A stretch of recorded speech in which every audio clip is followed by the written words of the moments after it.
All right, it's a snowy day. Thanksgiving's coming up, and today we're going to talk about change management. So you need to control and be aware of when you're deploying software and when you are making changes to your environment. And you'll want to be able to do testing and monitoring of where and when that happens. So for instance, if there is a new deployment to your production environment for a product, you want to know what other products that affects. You might have a payment service that affects one or more other services, or maybe your front-end e-commerce web application. And then you may have some other things that are a little more subtle, like a database migration or an operating system patch on a system that needs that needs some testing to make sure it happens. And it might not be a full regression testing of your application. It might just be, let's make sure that we're connecting all these services. So we might need some smoke tests, some integration tests that do that. How can you tell when to do that? Well, you've got to communicate that. Oftentimes, system admins, database admins, marketing applications may make changes that the development team, that the product team is unaware of. And it may be making that change only in production. Oftentimes, you've got an application that's a third-party application. Maybe it's your e-commerce app, Shopify or Magento or something like that. And your production environment has your production pricing in all of your products, your SKUs, your discounts and offers. But all of those things don't exist in your development and test environments. So how do you test that? Well, change management is the simple answer, right? But people, especially going from early stage to later stages, aren't used to that, right? You've got your marketing team that's used to creating a promotion and letting it run, maybe with A/B testing, maybe not. But it may affect the way your application behaves. It may affect performance. It may affect something else, especially with Black Friday coming up here this week. We've got promotions happening, and you may experience a load beyond what you're normally used to. You may be experiencing different types of strategies, discounts, membership, subscription roles that affect things that are not immediately apparent, but you need to test them. So with Release Dashboard, we want to capture these events without creating an onerous change process where you have to wait for a ticket, wait for it to get approved, reviews by multiple people, right? You can say, hey, we're making a change to our product pricing, and we're going to deploy this at this time. Can you make sure that you have tests in place that make sure it doesn't break anything? Number one, some simple regression tests to make sure that normal operations of the application behave as regular. Number two, you want to make sure that that promotion is showing up and behaving and getting priced and billed correctly. And then number three, you may need to do some performance testing, either in a production environment or in a pre-production environment, to make sure that you're ready to handle the load, because your customers are going to love your Black Friday pricing, and they're going to be shopping. A lot of people do end of year shopping, not just on Black Friday, but both for Christmas, and budgets may be ending up. A lot of fiscal years align with the calendar year, so you want to consider those things.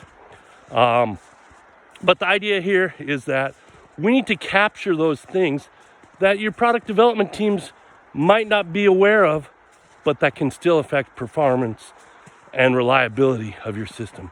So if you are a SRE director or a product owner, you'll want to know these things that are happening outside your purview. Things that either, are security and system updates, or things that might be marketing driven or what have you.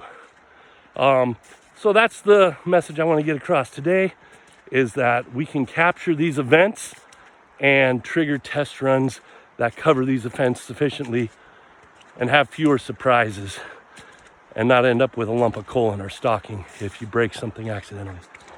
That's something Release Dashboard can do. And I've got one more interesting point, which is while we're working on our MVP, I'm also going to be speaking at the Test Automation Guild. Joe Colantonio, I know I messed up his name, but he runs the testing guild, and I'm going to be demonstrating how you can set up test data in these situations, right? Now, when you create users or subscribers, or when you create products and offers, you need data set up, right? You need the products to exist in your database. You need orders and users associated with them. And how do you do that? Well, oftentimes you'll see a test script that goes and it just goes and it expects a specific product to be there at a specific price with specific conditions. And that may or may not be the case, especially if you're making changes to those products and those offers. So you'll need to be able to set that up. And oftentimes you'll have people writing test automation that goes into your Shopify or Magento or Xcart or whatever it is and automates what a user would do as part of the test script. Or in a simpler manner, you just need a user with a subscription that gets a renewal discount or something, end of the year discount. So you need an existing user that has a subscription to a product, and you need to be able to set that up as part of your test.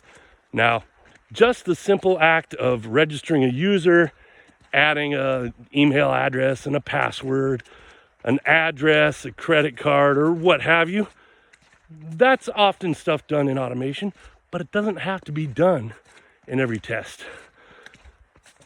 Oftentimes you'll see places, well, we want to avoid that, so we're going to reuse a user or reuse an order, or a subscription, something like that. And you run into issues there when you're running things concurrently or when you make changes. If one test adds a product to a user's cart and another test is running at the same time and it adds another product to a user's cart, suddenly when you get to checkout, one of them is going to end up with 2 items in the cart and they were only expecting 1, and the pricing is going to be off, or the location is going to be off, or the payment method is going to be changed, or what have you, right? And I'm just talking e-commerce. It's easy for everyone to understand. And, well, that's the Black Friday theme. So what do? Well, that's why a lot of tests, either within the test itself, which leads to duplication, or as a setup step, creates the test data needed for that test. And that's a good practice. But it makes tests slow. And if something like a subscription process fails, and really you don't want to test that subscription, you want to test the discount on renewal. But you've got to go through all these steps to set up your test so that you have this atomic, independent test that's unaffected by any other data. That's a good thing, but it slows you down and it leads to potential instability, right? UI automation is inherently brittle. The more UI automation steps you have, the more chance for brittleness and breakage. How can you solve that? Well, probably lots of people know that you can do things like you can do some data setup by calling an API or by going directly to the database, insert a user, insert a subscription, or take a user that you've created, modify the subscription date so it's not a new subscription, it's up for renewal, those type of things. Again, brittle, error prone, repetitive. What can you do? This is what I'm going to talk about at the Test Automation Guild. You can do asynchronous setup. In its simplest form, if you need users, you can create users in advance. Not as part of your automation script, but instead of having a test automation script that has a before step that essentially says create me a user, or create a user with a subscription that is about to expire, or whatever those other steps are, create a user with a bunch of items in their cart, add products to our catalog. Any of these things are things that can be done asynchronously. So instead of calling create user or subscribe to product or add product to database in your test, you do that beforehand. It could be something that's done as part of the environment setup before the test run, or the case that have recently run across, talking about users and subscriptions, is we've had to do this. We made a bit of a mistake. We have unique email addresses, and we use things like a timestamp as part of that email address to make it a little more independent. But when you're running dozens or hundreds of tests in parallel, even down to the millisecond, you can get collisions and have an email address that already exists. So here's my proposal. You can asynchronously create users in advance. You can make sure that those email addresses are unique and not worry about down to the millisecond timestamps. Use a little bit of a randomization and a little bit of salt in the email address or whatever is needed. And you store them in a file or in a database, something like MySQL or Redis, Dragonfly, DynamoDB, whatever database you want to use. It could be a JSON file. It could be a CSV file that you load from the network if you want. Pull it from an S3 bucket. But you create those users with whatever conditions, different payment methods, different countries, different subscription details. And then you can query that database of pre-created users. So instead of calling create user at the start of your test, you call get user. It gets that user from the database, marks in the table or what have you, or your CSV file, marks that the user has been used, and you can even specify which test that it ran in if you've got a unique test ID. So you can say, give me the next available user on the list to do whatever I want, to create a subscription, to buy a product, to whatever you're doing. Or you can say, and MongoDB is really good for this. You've got a collection of users. You want to find a user that's in a country, that has a payment method, that has a subscription to a specific product, that might have any other variables that you need. And then you can mark that user as used in a test and create new users asynchronously. So you can have hundreds of users created in advance, and you can expire those users, especially if your schema changes and a new field is added to the user or an old one's deleted.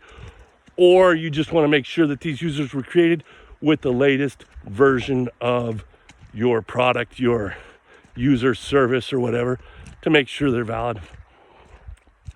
And you can do it that way. You can have some users that are long-standing users that have been modified, like the example up for subscription renewal or expired or whatever, that you have existing, and you can fetch those as needed from that user database as well.